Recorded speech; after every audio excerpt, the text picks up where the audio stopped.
Vídeo rápido sobre Bradesco, com códigos de negociação BBDC3 e BBDC4 na Bolsa de Valores brasileira. Empresa essa que no período retornou 2.400% aos sócios, contra um retorno de apenas 408% do Ibovespa, o principal índice brasileiro. Trazendo isso para o mundo real, um aporte inicial de apenas R$ 1.000 na empresa se transformou hoje em aproximadamente R$ 25.000, aplicando a metodologia das 3 chaves do sucesso que eu sempre trago para vocês em todos os vídeos.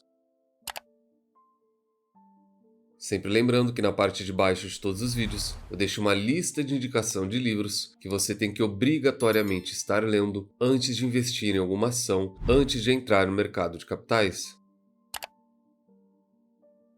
Hoje a gente vai falar novamente sobre a especialidade da casa, o setor bancário e financeiro, comentar sobre anúncio bilionário, tanto de Bradesco quanto de Itaú, e no final do vídeo também fazer uma comparação em quais dessas, as ordinárias ou as preferenciais, o investidor deveria olhar no momento para estar investindo. Setor bancário que vem sofrendo nos últimos anos, desde o C19, a recuperação vem sendo muito lenta. Na data de hoje, os 4 bancões tem queda no Ibovespa, porém a gente não tem muito o que fazer, a gente ainda é muito dependente do cenário externo, e lá fora as notícias não foram tão favoráveis, os juros acabam abrindo e aí o resultado é o mundo inteiro praticamente no negativo. Mas quando a gente traz isso para o nosso cenário interno, e principalmente nessa semana, a gente percebe como o mercado começa de novo a olhar para o setor bancário, que sempre foi fundamentalmente o melhor setor da Bolsa de Valores, ao lado do setor de commodities cíclicas. E o primeiro que a gente vai comentar é sobre o Banco Itaú, que recentemente perdeu a posição do maior banco em valor de mercado do Brasil, foi ultrapassado pelo Nubank. Teve também o melhor resultado para um trimestre da história do Brasil para um banco, e o banco acabou de anunciar mais um provento, agora em forma de juros sobre capital próprio, no valor de 0,25 centavos. Só que vale lembrar que aqui a gente fala de JCP, e JCP a gente tem a incidência do imposto de renda. Quando a gente tira esses 15%, a gente tem um valor líquido de 0,21 por ação, sem diferença em ação preferencial e ordinária. E para fazer direito a esse provento, o investidor tem que estar posicionado no dia 20 de junho, e a partir do dia 21 ele não tem mais direito a estar recebendo isso, elas já vão ser negociadas ex-direitos. E isso vai ser pago no dia 30 de agosto. Não só esse provento, o Itaú também vai estar pagando os proventos que tiveram Datacom lá em 21 de março, há 3 meses atrás, e aí a gente fala de um valor líquido de 0,41. E quando o investidor pega esse 0,41 e divide pela cotação do Itaú na data de hoje, a gente tem um dividend yield de 1,5%. E no caso do Bradesco, que também vem em queda hoje, a gente fala de um montante muito considerável, são mais de 4 bilhões de reais em juros sobre capital próprio. No caso do Bradesco, existe a diferenciação de ação ordinária e preferencial, onde as ordinárias vão receber 0,35 centavos e as preferenciais vão receber 0,39 por ação. E a situação é a mesma, a gente fala de juros sobre capital próprio, a gente tem a incidência em imposto de renda, apenas dividendos são livres de IR. No final a gente vai ter 0,30 por ação ordinária e 0,33 por ação preferencial. E quando o investidor pega esse 0,30 e divide pela cotação atual do banco, a gente tem um yield de mais de 2,5% para apenas um pagamento. Esses são os dividendos intercalares que a gente já tinha visto e estudado na forma de dividendo preditivo. O Bradesco ele sempre trabalha com o meio do ano e final do ano para esses dividendos maiores, fora que ele paga também de maneira mensal. E a gente já está inclusive recebendo isso na carteira da comunidade. E é falando da posição da nossa carteira na área de membros, que a gente vai ver agora, além desses dividendos que pingam na conta todo mês, a gente vai ver agora o quanto a gente vai estar recebendo com base nessa posição inicial. Vale lembrar que é uma carteira que foi criada recentemente, então fica aqui o convite para você fazer parte da nossa comunidade. E logo no pontapé inicial da criação da carteira, a gente fala de 3.000 ações de BBDC3, nesse caso voltadas para as ordinárias e não para as preferenciais, a gente já vai falar o porquê. E multiplica por esse 0,305, que é o valor líquido que a gente vai estar recebendo através do Bradesco. Então, vezes 0,4 0,305 e a gente vai ter um valor líquido já descontado de impostos de aproximadamente R$ 1.000 com base nessa posição. E aqui vem o foco nosso, o porquê da importância de se manter na estratégia, de encontrar excelentes empresas e a preços atrativos. Esse dinheiro, ele automaticamente, ele já vai ser reinvestido. Nada disso vai ser utilizado para viver de dividendos, como infelizmente vem sendo disseminado hoje em dia. O investidor que ainda está buscando a liberdade financeira dele, ele é obrigado a reinvestir tudo que ele recebe. E cada vez mais com esses pagamentos, o investidor vai comprando também cada vez mais ativos de qualidade para a carteira e para o futuro dele.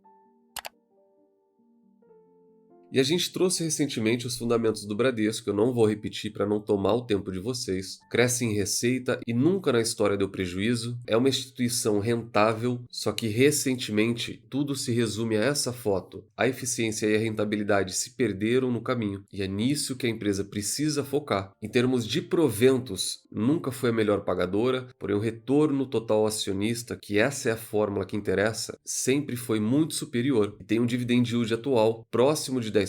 Só que vale o comentário, não se deixem levar por isso. Isso é puxado por conta da queda da cotação. O histórico do Bradesco, ele vai rodar próximo de 5% de dividendos e não desses 10%. A gente percebe que nos últimos anos, o Bradesco ele vem sendo negociado abaixo daquilo que ele sempre foi negociado historicamente. E isso não é o único dele. Está acontecendo o mesmo com o Banco do Brasil, está acontecendo o mesmo com o Itaú. Isso é o setor bancário em descrédito como um todo.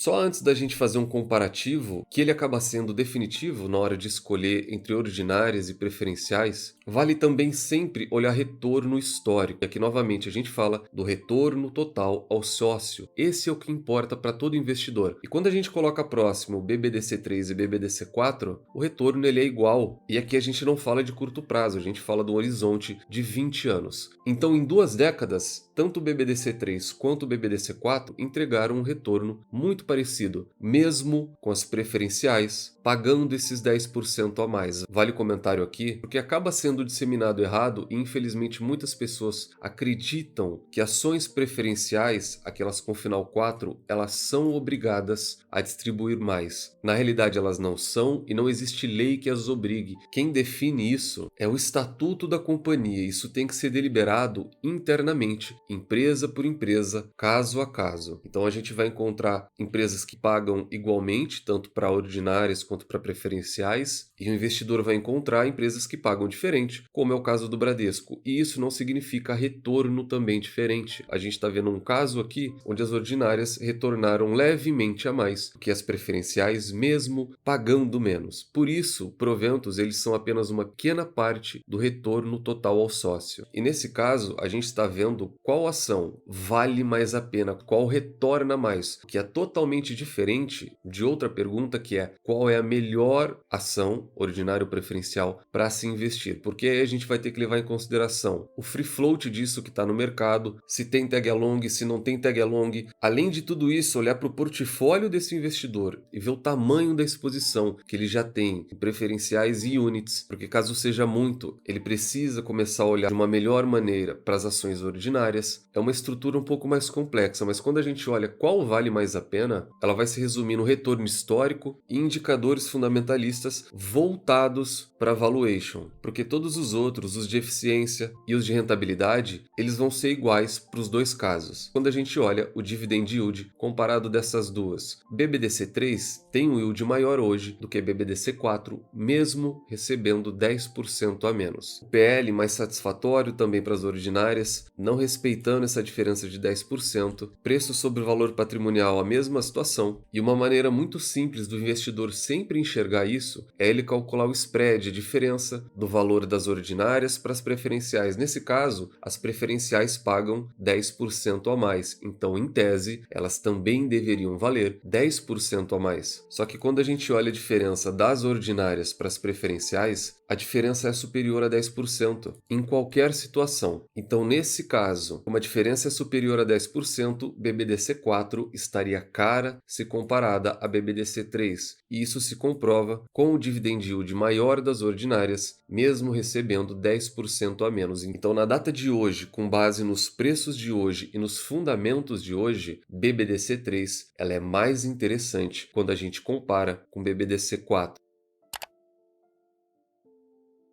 Para finalizar o vídeo de hoje, que a gente falou mais uma vez do setor bancário, uma das frases mais conhecidas de Warren Buffett: preço é o que se paga, valor é o que se leva. Isso é o que me mantém firme na minha estratégia do setor bancário e financeiro há quase 20 anos. E eu não tenho dúvida que a questão do valor de todos esses bancos, Banco do Brasil, Itaú, Santander e Bradesco, ela está sendo deixada de lado nos últimos anos, mas que assim como nas outras vezes, isso também tende a ser passageiro. Deixa no comentário se gostaram desse vídeo, se gostaram também dos anúncios de Itaú e de um anúncio um pouco maior do Bradesco, lembrando também que a gente tem alguns dividendos em aberto do Banco do Brasil para esse mês. Nunca se esqueçam das 3 chaves do sucesso: encontre excelentes empresas a preços atrativos, com uma excelente gestão e nunca mais as vendam. Tranque as 7 chaves. O Value Investing foi e ainda é a melhor maneira do investidor pequeno e individual multiplicar o seu capital na Bolsa de Valores. Nos vemos no próximo vídeo e até lá.